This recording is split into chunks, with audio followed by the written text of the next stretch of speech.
जठराग्नि का ठिकान नाभि है, जिसको हम लोग अपना बेली भी बोल सकते हैं, हम लोग अपना पेट भी बोल सकते हैं, जहाँ पे अग्नि बैठा रहता है। अब ये अग्नि एक्चुअल फायर जैसा नहीं रहता है, लेकिन इसका कार्य अग्नि जैसा रहता है। कार्य क्या है? अग्नि के संपर्क में जो भी चीज आ गई वो पूरी जल जाती है, कन्वर्ट हो जाती है, ट्रांसफॉर्म हो जाती है, बर्न हो जाती है। यही चीज हमारे पेट में होता है। जो भी अंदर जाएगा, चाहे अन्न हो, चाहे फल हो, चाहे पानी हो, चाहे जीवाणु हो, चाहे विषाणु हो, चाहे हवा से आई हुई चीजें हो, ये सब चीजें जब अंदर जाती हैं तब इनका मुकाबला अग्नि से होता है। और ये जठराग्नि फिर हमको वहां पे उसको कन्वर्ट करने में मदद करता है। और ये जठराग्नि क्या करता है? जो काम का है उतना ही रिफाइनेस करके अलग कर देता है, और जो किट्ट है, जो काम का नहीं है, उसको मल करके सेपरेट कर देता है। तब जाके ये आहार रस जो हमारा खाना है, जो पचा है, ये जठराग्नि से जाके जाता है अगली जगह, जो दूसरा इंपॉर्टेंट लोकेशन है अग्नि का। तो पहला लोकेशन है जठराग्नि, दूसरा लोकेशन है धातु अग्नि। अब धातु अग्नि यानी क्या? हम सब जानते हैं कि हमारे शरीर में 7 धातु हैं, 7 layers of tissues. Why we call them dhatus? Because they never ever get eliminated out of the body. They always stay in the boundary of your skin from outer side and from your internal mucous membrane of your intestine. In between that boundary, these entities stay. That's why we call them dhatus. And these dhatus are 7. And they all have a main location where they get manufactured, where they get processed, where they get formed, is called a location called यकृत, जिसको हम लोग liver बोलते हैं। ये liver में हमारे ये सब जब जठराग्नि से अग्नि पचाने के बाद वो जो आहार है वो हमारे यकृत में या लिवर में जाता है, और लिवर में से उसका लिवर ये क्या है? अग्नि का ठिकाना है। ये पूरा अग्नि का ही स्थान है। ये फर्नेस जैसा काम करता है। जो भी चीज वहां चले जाती है कंप्लीटली ट्रांसफॉर्म्ड हो जाती है। इसीलिए सारा glucose metabolism, lipid metabolism, fat metabolism, skin metabolism, जो भी आप मेटाबॉलिज्म शरीर में होते हैं वो सब का प्रकटन और कंट्रोल, नियंत्रण ये यकृत से होता है। इसको यकृत ये संस्कृत में क्यों कहा जाता है? यकृतः। कृत means take out. What takes out? Unwanted toxicity, जो हमारे काम का नहीं है उसको निकाल देवे, और जो काम का है उसको प्रोसेस करके धातुओं में भेज दे। ये काम यहां पे होता है। ये बहुत इंपॉर्टेंट लोकेशन है। यहीं पे हमारी इम्यून सिस्टम, हमारी रोग प्रतिकार क्षमता जो प्रोड्यूस होती है, यही ऑर्गन करता है। इसलिए यहां पे जो अग्नि का लोकेशन है वो बहुत इंपॉर्टेंट रहता है। अब देखो, अगर आप रोज के खाने में आपके ऐसे पदार्थ हो गए जैसे सामिष पदार्थ है, बहुपान है जिसको मद्यपान बोलते हैं, अल्कोहल लेना है, वाइन्स लेना है, या बहुत सारे दुनिया भर के सोडाज और कॉन्सेंट्रेटेड ड्रिंक्स, ऐसे सब कुछ आप लेते हैं, स्मोकिंग करते हैं, तंबाकू खाते हैं, मैरिजुआना लेते हैं, तो ये चीजें हमारे इस धातु अग्नि लेवल को टॉक्सिक बना देती है। और इससे क्या हो जाता है कि हमारा जो रोग प्रतिकार क्षमता का जो मॉड्यूलेशन होने का काम रहता है लिवर में, वो ठीक से नहीं हो पाता, जिसके वजह से ये धात्वाग्नियों का भी रोल अफेक्ट हो जाता है। इसी के वजह से फिर जब ये से विषाणु कोरोना जैसे जब अंदर जाते हैं और वो जठराग्नि को पार करके जब धात्वाग्नि तक पहुंच जाते हैं, तो वो अगर बर्न नहीं हुए तो वो जाके शरीर में अपना पूरा घर बना लेते हैं, और उससे फिर शरीर का काम बिगड़ जाता है। फेफड़े बिगड़ जाते हैं, प्राणवायु स्रोतस बिगड़ जाता है। पर यह बहुत इंपॉर्टेंट है आपको समझने के लिए कि अग्नि चिकित्सा कितनी इंपॉर्टेंट है। तो पहला भाग मैंने समझा दिया कि जठराग्नि, दूसरा भाग आपको समझा दिया जो लिवर, जो फर्नेस है, जो पावर हाउस है मेटाबॉलिज्म का, यहां पे काम बिगड़ना नहीं चाहिए। और मेरे हिसाब से यहां के लोगों में आहार विहार में ये एक सबसे बड़ा पार्ट है कि सामिष आहार और मद्यपान ये बहुत नॉर्मल चीज है यहाँ। इसकी वजह से आई थिंक इनका अग्नि जो रहता है वो अफेक्ट रहता है, और मेरे ख्याल से इसी की वजह से इनका जठराग्नि अफेक्ट होने की वजह से, इनका धात्वाग्नि यकृत का फंक्शन अफेक्ट होने की वजह से इन लोगों को ये बीमारी ने बहुत जल्दी पकड़ा।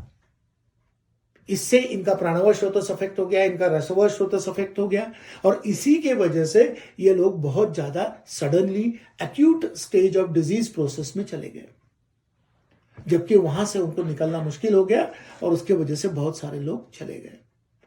तो मुझे यही रीजन लगता है कि अगर हमको इस कोरोना से अपने आप को बचाना है, या आगे आने वाले ऐसे अनेक कोरोना आ सकते हैं, अगर हमको बचाना है तो हमारे पास साधन क्या है? सिंपल, अग्नि चिकित्सा। हमारा जठराग्नि को शक्ति दो, हमारे यकृत को शक्ति दो, लिवर को शक्ति दो, लिवर का काम इंप्रूव करो, लिवर को स्टिमुलेट करो।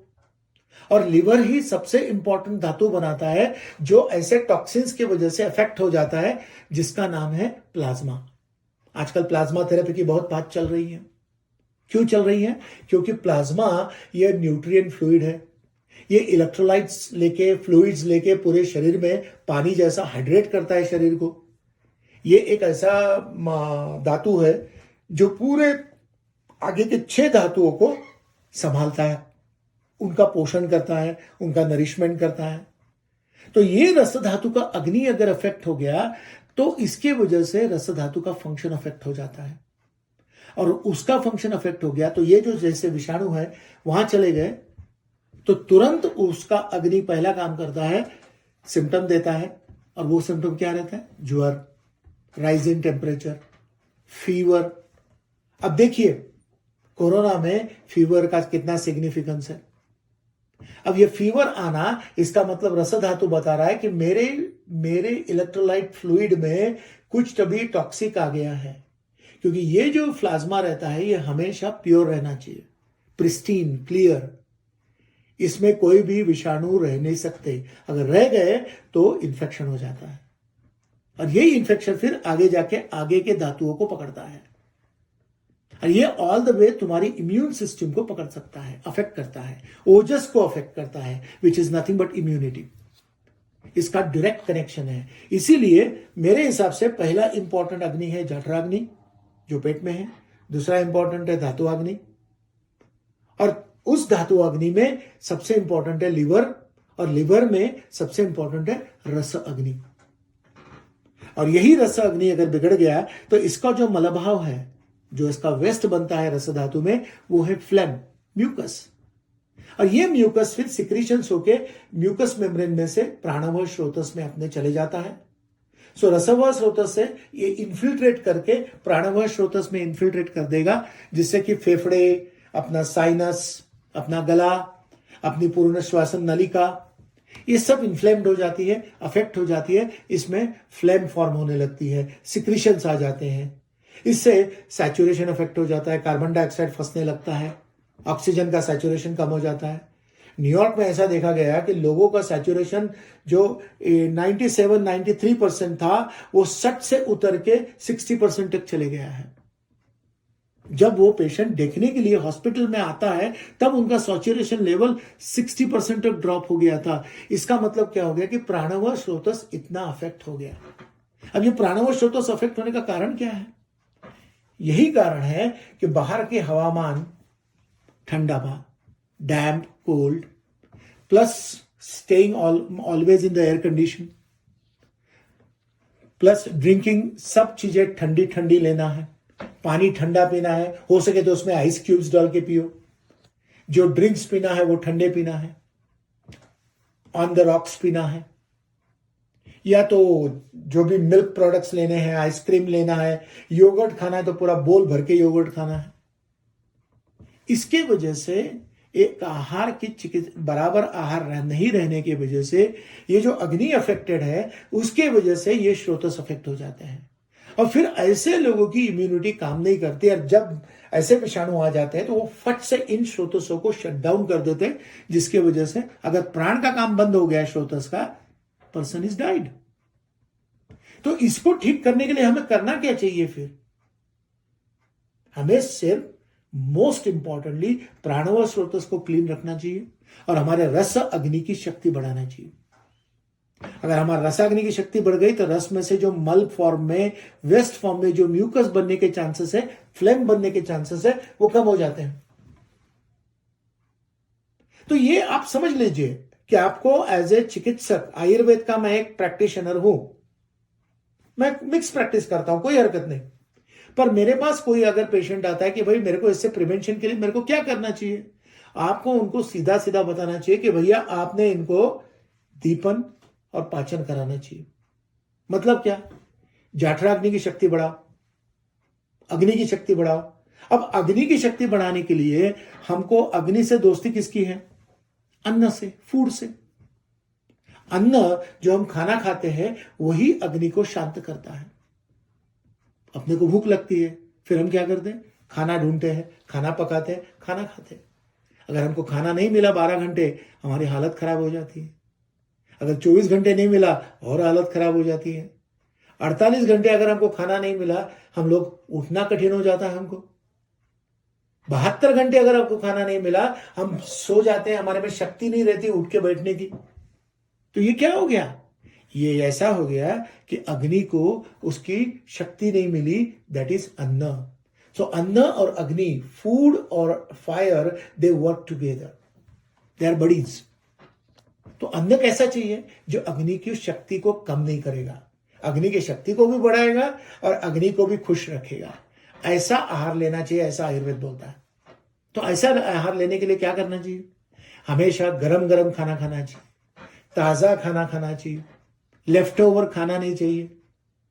और यहां पे तो ऐसी हालत है कि हफ्ते भर का खाना बना के डीप फ्रीजर में रख देते हैं और हर रोज उसमें से थोड़ा खाना निकाल के माइक्रोवेव में गर्म करके उसको खाया जाता है।